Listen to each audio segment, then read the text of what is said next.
Hi Mark, I'm Rachel. My student number is 24. The topic of this speech is why the best hire might not have the perfect resume. The speaker is Regina Hartley. I'm a junior student in NCUE. I'm going to begin in this speech. Your common launches a search for an open position. The application starts rolling in, and the qualified candidates are identified.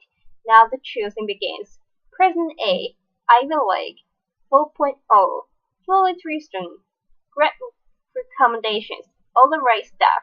Person B, state school, fair amount of job hopping and odd jobs like cashier and singing waitress. But remember, both are qualified. So I ask you, who are you going to pick? The college and I created very official terms to describe two distinct categories of 10 candidates. The call A, the silver spoon, the one who clearly had advantages and was destined for success, and we could be the scraper, the one who had to fight against tremendous odds to get to the same point. He just heard a humorous sentence directly referred to the people as silver spoons and scrapers. Laughter. Which is not exactly politically correct and sounds a bit judgmental. But before my human resources certification gets revoked, laughter. Let me explain. I will soon tell the story. And over the years, I've learned something about people whose experiences read like a patchwork guilt that makes me stop and fully consider them before tossing their resumes away. A series of odd jobs may indicate inconsistency, lack of focus, unpredictability, or it may signal a committed struggle to go against obstacles. At the very least, the scraper deserves an interview. To be clear, I don't have anything against the silver spoon.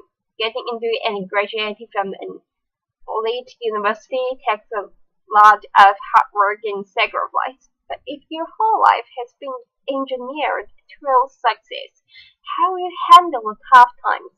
One person I had felt that because he attended an elite university, there were certain assignments that were beneath him, like temporarily doing manual labor to better understand an operation. Eventually, he quit. But on the flip side, what happens when your whole life is destined for failure and you actually succeed? I want to urge you to interview the scraper. I know a lot about this because I'm a scraper. Before I was born, my father was diagnosed with paranoid schizophrenia, and he couldn't hold a job in spite of his brilliance.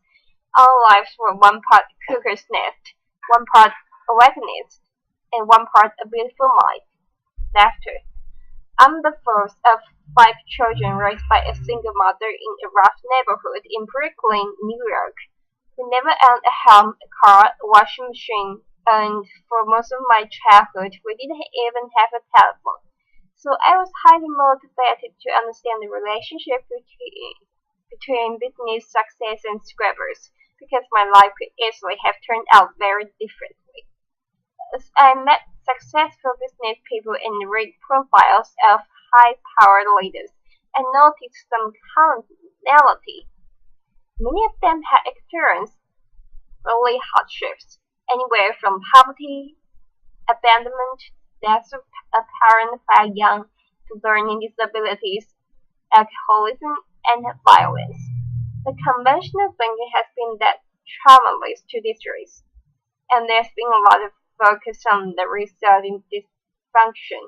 But during studies of dysfunction, data revealed an unexpected insight that even worse circumstances can result in growth and transformation. A remarkable and counterintuitive phenomenon has been discovered, which scientists call post-traumatic growth. In one study designed to measure the effects of adversity on children at risk, among a subset of 619 adults children who experience the most severe and extreme conditions. Fully one-third grow up to lead healthy, successful, and productive lives. In spite of everything and against tremendous odds, they succeeded. One-third Hartley's resumed.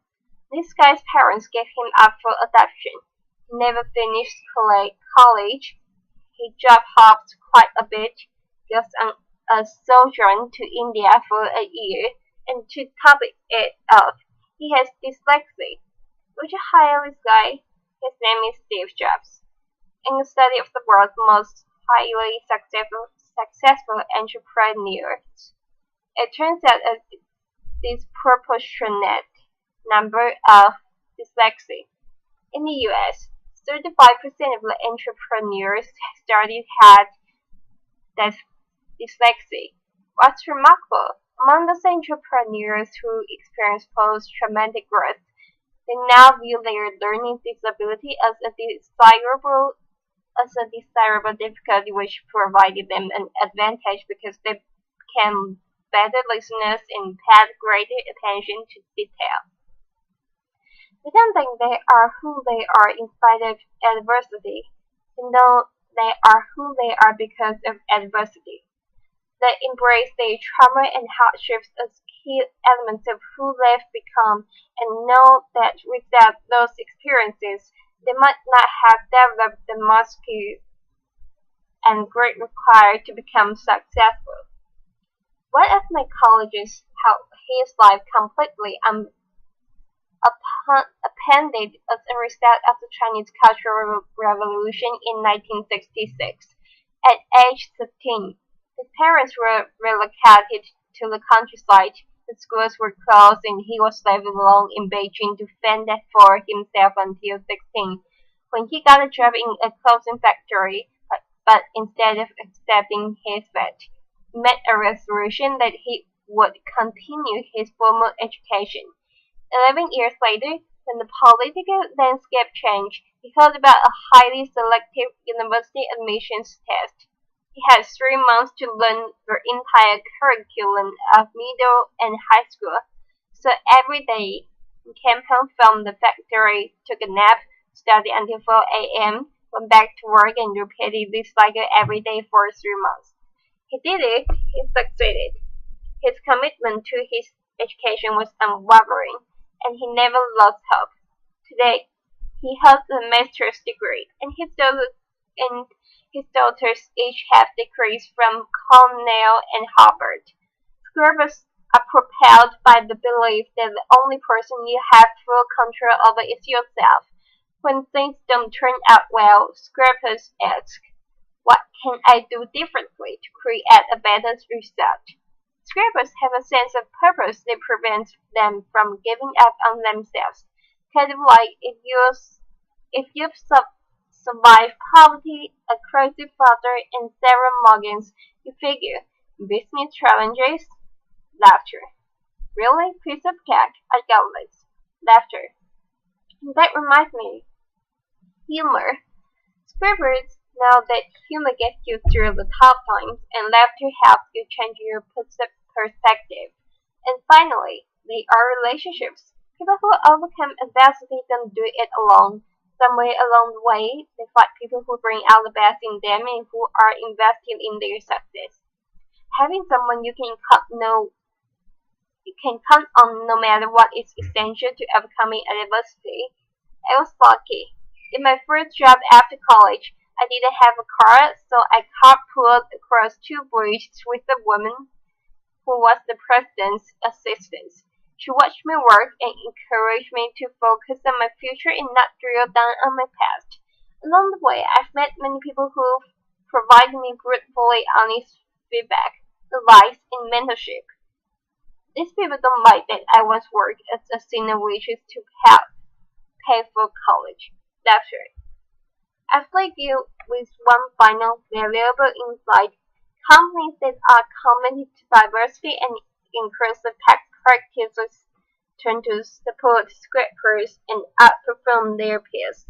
According to Diversity Inc., a study of their top 50 companies for diversity outperformed the S&P 500, 525%. So back to my original question, who are you going to bet on? Silver spoon or scrapper? I say choose the underestimated contender, whose secret weapons are passion and purpose. Hell, the scrapper. A pass. My speech is finished. Thank you, Mark.